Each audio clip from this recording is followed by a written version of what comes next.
Hello नमस्कार, मी Ashwini from my YouTube channel Ashwini realtor आणि आज परत आपण एका नवीन पॉडकास्टसाठी भेटत आहोत. माझ्या शेवटच्या पॉडकास्टवर तुम्ही मला खूप प्रेम दिलं, सगळ्या व्हिडिओजवर खूप व्ह्यूज गेले आणि लोकांच्या फार कॉमेंट्स आल्या. मला फार छान वाटलं लोकांसोबत एंगेज होताना, लोकांचे जे मतं होती ती जाणून घेताना. आणि याच गोष्टीतून प्रेरणा घेऊन मी अजून एक व्यक्ती आपल्या पॉडकास्टवर घेऊन आली आहे, जे आपल्याला समजावणार आहेत आजची दुबईची परिस्थिती, त्यांनी दुबईमध्ये कसं स्टार्ट केलं, आत्ता दुबई मार्केट कुठे चाललंय आणि आपण नेमकं कुठल्या दिशेने वाटचाल करायला हवी if we are starting fresh in Dubai. आणि त्यांनी त्यांच्या करिअरमध्ये काय चॅलेंजेस पाहिले आणि आपल्यासाठी त्याच्यातून काय शिकवण आहे तेही आपण पाहणार आहोत. सो चला तर भेटूया मिस्टर दिगंबर यांना. नमस्कार मिस्टर दिगंबर. नमस्कार अश्विनी, कशा आहात तुम्ही? एकदम छान. आपण कसे आहात? मजेत एकदम. थँक्यू सो मच माझ्या पॉडकास्टवर आल्याबद्दल. आणि it's a very good thing that आपण खूप लोकांना भेटतो बाहेरच्या देशात येऊन, पण अगेन एका मराठी व्यक्तीला भेटून फार कधी पण असं वाटतं की छान वाटतं, म्हणजे एका मराठी लोकांना भेटून. या ऍक्च्युली मी तुमचा आभार करेल की मला ही संधी दिल्याबद्दल, मला इथे बोलवल्याबद्दल, आणि सो दॅट की मी माझ्या मराठी लोकांना, माझे जे दिग्दर्शक आहेत त्यांना सगळ्यांना मी मदत करू शकतो मे बी ह्या व्हिडिओनी. ऍब्सोल्युटली. मला आवडेल मिस्टर दिगंबर, तुम्ही तुमचं बॅकग्राऊंड, तुम्ही तुमच्याबद्दल सांगा, तुम्ही काय करता. सो मी आता तुम्हाला माहितीच आहे की मी दुबई रिअल इस्टेटमध्ये आहे. मी अझीसाठी काम करतोय. ओके, मी रिलेशनशिप मॅनेजर आहे तिथे. सो स्टार्टिंग विथ इट, जर मी तुम्हाला सांगू की दुबई कसं चालू झालं, हे सिम्पल होतं की मी पहिला डिजिटल मार्केटिंग करत होतो इंडियामध्ये, मुंबईमध्येच, बरोबर. आणि आता नंतर तिथून मी डिजिटल मार्केटिंगमधून रिअल इस्टेटमध्ये गेलो. बट जसंच मी रिअल इस्टेटमध्ये गेलो, मी चालू केलं थोडंसं, कोविड आलेला. सो तुम्हाला माहितीच आहे की मुंबईमध्ये थोडेसे होतं ना, अजून कंडिशन खराब होती. रिकव्हर झालो आपण, नो डाऊट, टायमासोबत. बट जी मार्केट कंडिशन होती ते तेवढी चांगली नव्हती. स्पेशली रिअल इस्टेट ते मुंबईमध्ये चांगलं नव्हतं करत होतं त्या टायमाला. 2020-21 मी बोलतोय, बरोबर. सो त्याच्यानंतर मग मी विचार केला की मे बी आता माझ्यासाठी ऍक्च्युली माझ्यासाठी तो टर्निंग पॉइंटच होता की जिथे मी विचार केला की यार, म्हणजे आता मी इथे ट्राय तर होतंय बट तेवढा चांगला रिस्पॉन्स नाही येते मला, तर मी काहीतरी वेगळं केलं पाहिजे, काहीतरी केलं पाहिजे. तेव्हा मी न्यूज बघत होतो आणि खूप सारे म्हणजे माझ्या फ्रेंड्सच्या थ्रू, माझ्या रिलेटिव्हच्या थ्रू मला कळत होतं की दुबई मार्केट तेव्हा चांगलं चालू आहे. कारण फक्त त्या टायमाला रिसेंटली दुबईमध्ये एक्सपोज झालेलं. या, तर त्याच्यामुळे खूप सारे नवीन बिझनेस ऑपॉर्च्युनिटीज पण येत होते इथे, खूप सारे इन्व्हेस्टर्स येत होते इथे, जे 2021 मध्ये झालेलं. आणि त्याच्यामुळे मी विचार केला की मे बी ह्या सगळ्यामध्ये मला पण एक चांगली संधी भेटेल. ओके. आणि तुम्ही तसं रिअल इस्टेट मध्ये स्टार्ट केलं. एक्झॅक्टली, 2021 पासून. येस. सो मला अजून एक क्वेश्चन आहे की वाय अझीझी, आणि अझीझी नक्की काय आहे आणि तुम्ही अझीझी का चूज केलं. सो फॉर माय ऑडियन्स, सगळ्यांसाठी एक अझीझीचं बॅकग्राऊंड मी देऊ इच्छिते की अझीझी एक डेव्हलपर आहे. म्हणजे आपल्याकडे कसं बिल्डर म्हणतात, तसं Azizi is one of the good developers in Dubai. बऱ्याच म्हणजे I think it comes in top 10 developers. So top 10 developers पैकी अझीझी एक डेव्हलपर आहे ज्यांनी खूप जास्त प्रमाणात डेव्हलपमेंट केलेली आहे पूर्ण दुबईमध्ये. So Y अझीझी? सो सगळ्यात पहिला, आता तुम्ही अझीझचं ऑलरेडी तुम्ही खूप काय बोललेलं आहात. सो डायरेक्टली मी का अझीझी घेतलं पाहिजे किंवा का अझीझी चांगलं आहे ते मी बोलेल. ओके, सगळ्यात बेस्ट गोष्ट ती मला वाटते अझीझची, ते मी हे बोलेल की 10 वर्षाचं टाइमलाईन राहिलेलं, 2014 मध्ये चालू झालं, बरोबर. बट त्या 10 वर्षामध्ये तुम्ही बघतात आज दुबईमध्ये, तुम्हाला आयडिया असेल, अझीझचे सगळीकडे प्रोजेक्ट आहे. ते सगळ्यात मला नवल वाटतं की 10 वर्षात त्यांनी 65 ते 70% दुबई त्यांनी कव्हर केली लोकेशन वाईज. करेक्ट. सो तुम्ही दुबई आयलँड्स बोला किंवा तुम्ही जद्दाफ बोला, मैदान बोला, पाम जुमेराला, ओके, तुम्ही फुरजान बोला, स्पोर्ट सिटी, हे सगळ्यात मोठं लोकेशन जे आहे दुबई साऊथ, जे फ्युचर आहे तिथे पण सगळीकडे त्यांचा प्रेझेन्स आहे. सो ती सगळ्यात पहिली गोष्ट जी मला चांगले वाटते. आणि जे म्हणजे ना, माझ्या सपोज कोणता माझ्याकडे क्लायंट येतोय, कोणते माझे ऍक्च्युली माझ्या जे ओळखीचे आहेत, त्यांना मला द्यायला आवडेल, कारण त्यांच्याकडे किती सारे ऑप्शन्स राहतात. आणि त्यांनी मला वाटतं इतक्या साऱ्या ठिकाणी प्रेझेंट राहून स्वतःला प्रूव्ह केलंय की we are not only selling but we are also delivering. Exactly, ते सगळ्यात मोठा पॉइंट आहे की जर तुम्ही बघतात आज 10 वर्षामध्ये 2014 ते 25 पर्यंत अझीझीनी टोटल 92 प्रोजेक्ट्स डिलिव्हर केले. सगळ्या लोकेशनचं मी बोलू, फुरजानमध्ये 25 तुम्ही बोला किंवा जद्दा ह्याच्यामध्ये मैदानमध्ये 62 बिल्डिंग्स तुम्ही हे केलेले ऑलरेडी अझीझीनी. ओके, सो हा सगळा जो तुम्ही ग्राफ बघता तो प्रोग्रेस होतीच चालू आहे अझीझचा मागच्या 10 वर्षामध्ये. Very nice. सो तुमचं हे अझीझी कॉन्सेप्ट डिराईव्ह कुठून झाली? म्हणजे it's I think it's after your chairman's name. या करेक्ट आफ्टर. ऍक्च्युली आमचे जे चेअरमॅन आहे मिस्टर मिरवास अझीझी, त्यांचंच म्हणजे ते नाव आहे आणि त्यांच्या नावानंच ते कंपनीचं पूर्ण ते नाव हे केलेलं आहे, अझीझी डेव्हलपमेंट. Very nice. आणि तुम्ही आता मेन्शन केलं दिगंबर की बऱ्याच लोकेशनवर अझीझी प्रेझेंट आहे, पण तुम्ही हायलाईट केलं की दुबई साऊथ मध्ये सगळ्यात मेन म्हणजे दुबई साऊथ. पण ते का, म्हणजे हायलाईट का करण्यात आलं? म्हणजे त्याचा काही वेगळा स्कोप आहे का? नक्कीच. का? कारण आता तुम्हाला माहितीये की दुबईमध्ये पण खूप सारे प्रोजेक्ट्स येतात. सगळे लोकेशन्स जे होते पहिला, जे तुम्ही पहिलाचं जे दुबई बघता, ओके, ज्या टायमाला कोविडच्या पहिला तुम्ही बोला 15-16चा टाइम, 17, तो दुबई तुम्हाला खूप, आणि आत्ताचा दुबई तुम्हाला खूप वेगळा दिसेल. दुबई साऊथ हा ते एक लोकेशन आहे ज्याचं आत्ता ते डेव्हलपिंग मध्ये आहे, नो डाऊट. तिथे तुम्हाला एवढे जास्त कन्स्ट्रक्शन नाही दिसणार, बट जे त्याचं तुम्ही फ्युचर बोलतात, ओके, इन्व्हेस्टमेंटच्या हिशोबाने सगळ्यात चांगलं.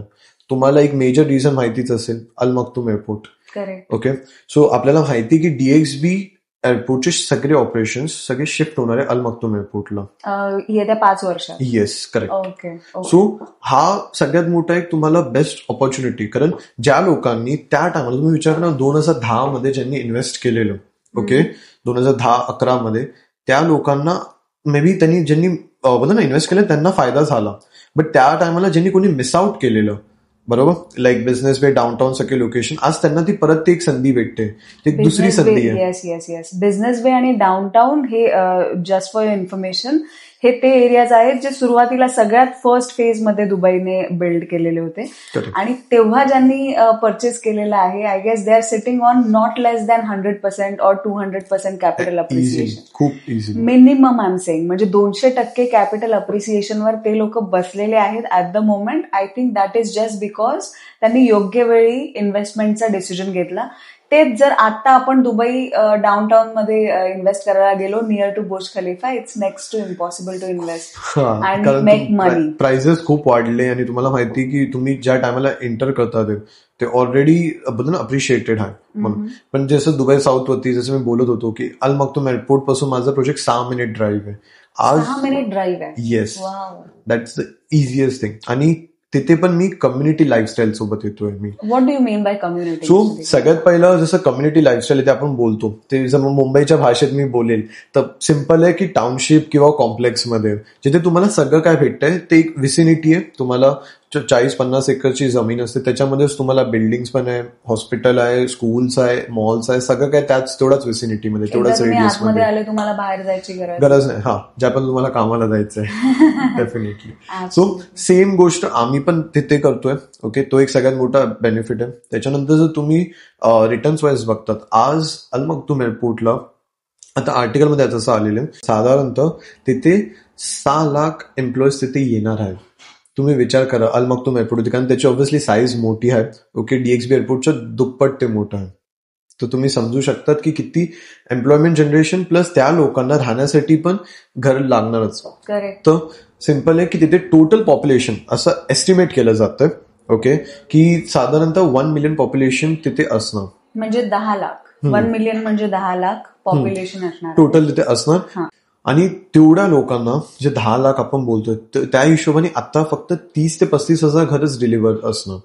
तर अजून पण डिमांड येणार आणि अजून पण सप्लाय पण त्या हिशोबाने करावा लागणार. आणि मला वाटतं ही ब्युटी आहे दुबईची की Dubai unlike other countries, Dubai पहिल्यांदी डिमांड क्रिएट करते, आपलं इन्फ्रास्ट्रक्चर क्रिएट करते, एम्प्लॉयमेंट क्रिएट करते आणि मग सप्लाय आणते. म्हणून आपण गेली 10 वर्ष कन्सिस्टंटली बघतोय दुबईचं market is going up and up.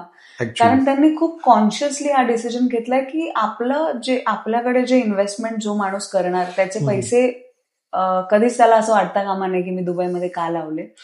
That is because of their conscious decisions की आधी एम्प्लॉयमेंट क्रिएट करा, आधी सगळे हेडक्वार्टर्स इकडे आणा, आधी सगळ्या infrastructures, metro lines, best to best आपलं कम्युटिंगचे ऑप्शन्स ते क्रिएट करायचे आणि त्याच्यानंतर they will bring up the supply, आणि त्याच्यामुळे दुबई मार्केट क्रॅश व्हायची कुठेच आपल्याला काय बोलतो स्कोप दिसत नाही. So that is a beauty of Dubai. आणि मला वाटतं हे Dubai Al Maktoum airport is going to be one of the reasons why Dubai market is going to go up. आणि तुम्ही आता जसं मी कम्युनिटी बद्दल बोलत होतो तिथे, तर तुम्ही विचार करा ती कम्युनिटी जी असं त्याचं टोटल लँड पार्सल जे आहे ते 360 एकर्स आहे. 360 एकर किती मोठं लँड पार्सल झालं. आणि त्याच्यामध्ये आम्ही अपार्टमेंट्स प्लस विलास दोन्ही आम्ही घेऊन येतोय. सो एक वेगळीच कम्युनिटी असणार ज्याच्यामध्ये तुम्हाला सगळे मॉडर्न अम्युनिटीज भेटणार आहे. तुम्हाला वॉटर लगून असणार, 18 किलोमीटर लॉंग वॉटर लगून, आणि त्याच्यानंतर तुम्हाला स्कूल, कॉलेजेस, हॉस्पिटल्स, एव्हरीथिंग कम्युनिटीच्या आतमध्ये. If I am not wrong, हे लगून दुबईतलं सगळ्यात मोठं लगून असणार आहे आतापर्यंत. हा, तुम्ही बोलू शकता. पुढे फ्युचरमध्ये नाही बोलू शकत आम्हीच किंवा कोणी अजून बोलतो ना एक नवीन मे बी प्रोजेक्ट सोबत येऊ, त्यापर्यंत हेच मोठे सध्या. अमेझिंग. करेक्ट. नाव आता दुसरं जर मी कम्युनिटीमध्ये बोलू, तुम्ही विचार करा आज दुबईमध्ये फक्त एकच ओपेरा जे डाऊनटाऊन दुबईमध्ये. आम्ही दुसरं ओपेरा बनवतोय आणि ते पण आमच्या कम्युनिटीच्या आतमध्ये, सगळ्यात मोठं opera of Dubai. Opera is like, तुम्हीच सांगा. ओपेराचं जर सांगू तर सिम्पल आहे की जसं आपण बोलू शकतो एक जागा, बेसिकली एक व्हेन्यू जिथे सगळे मोठे मोठे इव्हेंट्स येतात, मोठे मोठे सेलिब्स येतात कॉन्सर्टसाठी बोला, ओके, किंवा त्यांचं मे बी इव्हेंट्स करण्यासाठी, त्या हिशोबाने. सो त्याच्यामुळे अजून तुम्हाला डिमांड वाढतो. Exactly.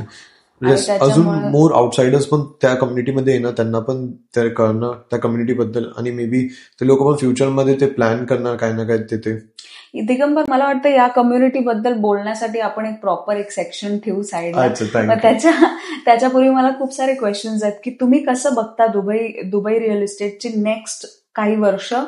Is it going to go up, की आता लोक म्हणतात की दुबई मार्केट क्रॅश होणार आहे, दुबई बबल आहे वगैरे वगैरे, तर हे तुम्ही कसं बघताय मार्केटकडे? सो जर मी तुम्हाला सांगू माझ्या पर्स्पेक्टिव्हच्या हिशोबाने, ओके, हा क्लिअरली फक्त प्रोग्रेस होणार आहे. प्राइसेस फक्त वरती जाणार आहे. मी 21 पासून बघतोय, बरोबर, आज 25 मध्ये बसलोय.